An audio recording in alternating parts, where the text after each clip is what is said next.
We have breaking news this hour. According to a top Catholic cardinal in Munich, files that may have contained proof of abuse in the Catholic Church may have been intentionally destroyed. Let's go now to Rosa Flores, who is in Rome. Rosa, how did we learn this, and tell us more about it? Victor and Christy, this is really a bombshell revelation because we have heard this from survivors for decades. The fact that the church had destroyed files, that they have these secret files. Well, a cardinal today, this is day 3 of a historic summit on clergy sex abuse here at the Vatican. He mentioned it in a speech. He started off by talking about transparency because the theme for today is transparency. And he said the transparency is not what damages the church. It is the abuse, the lack of transparency, and the cover-up that damages the church. And then he went on to say that, indeed, the church had destroyed records. Take a listen. Files that could have documented the terrible deeds and named those responsible were destroyed or not even created.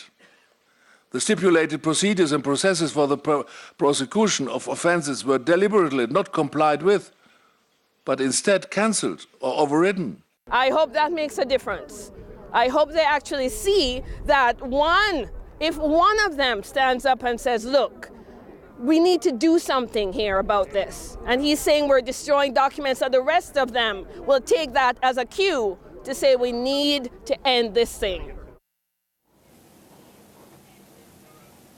Now, one of the things that I'm very curious about is, are civil authorities listening to what is happening at the Vatican right now? Because we know that there are multiple investigations that are civil investigations, not just in the United States, but Chile and other countries across the world. In the United States specifically, we know of at least a dozen investigations at the state level. There are investigations at the local level. We know of at least 2 federal probes, one in Pennsylvania, another one in New York. And a lot of the survivors, Christy and Vicar, that I've been talking to here in Rome, they tell me that they're trying to push for a full federal probe so that they can have the full force of the U.S. Department of Justice on their side to investigate this. And now with this bombshell revelation of a cardinal actually admitting that the destruction of records has occurred, they're all very curious if this is going to have an impact.